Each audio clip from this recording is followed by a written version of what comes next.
So guys, for today's vlog, nung sa video ko kumanta ako, ako doon, pasmado, basta. Kaya ganun yung boses ko. Tsaka nagsabi, 8 or 9 ba ako? Kasi bakit ganun boses ko? 8 ako, pero sa dati kong channel, nagpo-prank ako noon.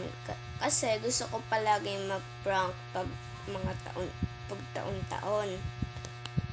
Tsaka, nagdanay na ako.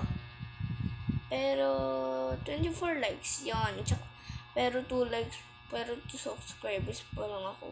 Guys, baka naman guys. Anong vote nyo? Anong ibo-vote? Anong pipiliin? Ito, sa dito. Piliin nyo na.